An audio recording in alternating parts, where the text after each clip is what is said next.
Hi preceptors, this is Nicole Gaddis, the Director of Experiential Education. I just wanted to spend a couple minutes to let you know where we're at and some updates for this year. So in this first APPE module of the year, we have about 65% of our students placed in a rotation. We do know that we have other cancellations throughout the year because of COVID and the pandemic, and so we went ahead and proactively added a Module 10 that will occur between April 26th and May 21st. It's only 4 weeks, but it'll be 200 hours to complete that, and we anticipate having to use that for various rotation types and for students as we continue to have even more cancellations. We just want to say thank you. We appreciate you precepting for us and doing everything you're doing on the front lines to help patients. Let's talk a little bit about changes for this year.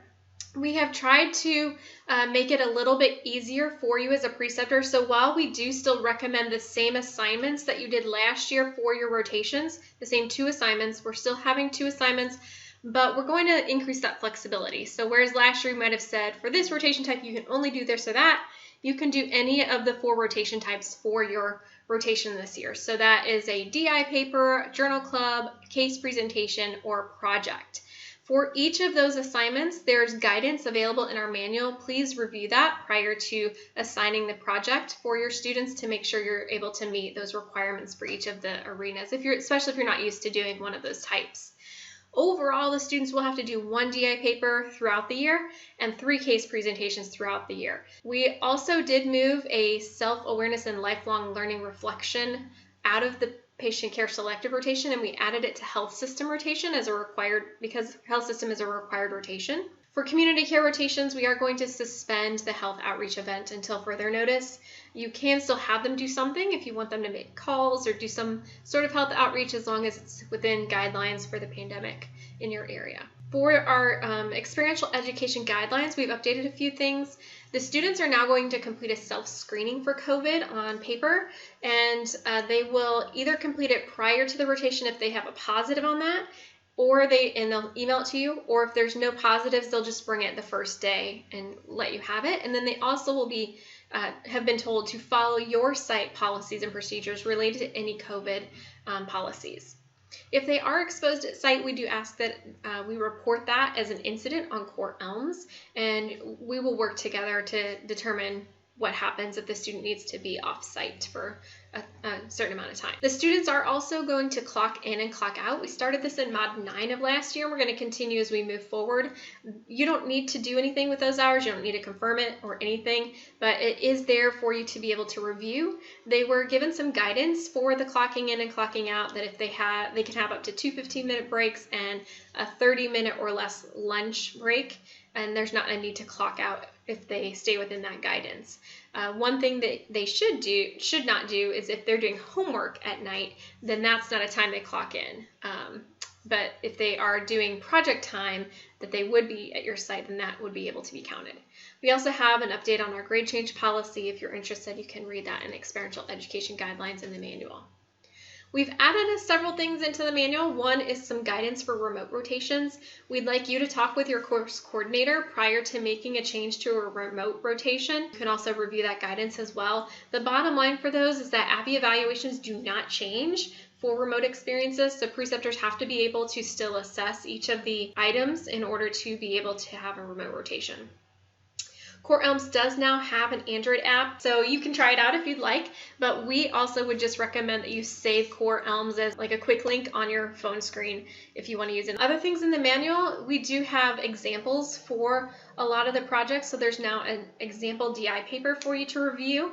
And please remember, in our DI paper, we do require an evidence table, so that one was missed a lot in the beginning of last year. We included an updated list of top drugs, and we've added a section called Online Learning Resources. Here is our manual to take a look at. So this is our online learning resources, and we have a section on core readiness and also a section on Pass Now, Plex Now, which is a requirement that the students do to help them study for boards, as well as some other things there. But this is going to give you some directions on core readiness, but let's see it in action. So when you're in core, you will sign in and you will click right here on readiness, and it will take you to the readiness page. So I have added a playlist, so you can go to my playlists and you can create a playlist. So the purpose of this is that you could save some playlists, and you could tell a student, we're not going to meet on Friday, instead I'm going to have you do these playlists for me, and you can actually see their metrics, if they've done them, they create what they did, their analytics, those kind of things. So I made a playlist called Immunizations, and I added various things to it. These are all web-based videos that are generally they're fairly short, and then what we can do is send the students the link. You could make a lot of different playlists that you could save here by type of disease state or other arenas, including professionalism, those kind of things. One thing you could do with this playlist is you could copy your link, and then you could come back over to your profile, go into your description, you could drop it there and ask students to review or to complete this prior to the rotation or prior to the first week of rotation, and you can save that, enter in your details there. Also, don't forget about the My Account items as well. So if you go under My Account to update there, you're going to have questions, if you scroll down, related to your practice site, the times that the rotation is for those kind of things. For clocking in and out, your students will have a big green button on Core that they can just clock in and clock out of. So every day, as the preceptor, you can find their hours in 2 spots. You can find the student here on your main page, and you'll be able to see the total number of hours that they have clocked in and clocked out here. Or you can also click on this new link called Hours Tracking to see every single day that they've clocked in and out. And that can be used for your own review at midpoint and to see like how many hours that they're doing. And then at the very end, when you're confirming their hours, then you can double check that at that point. You are not required to confirm every day and how many hours they put in every single day.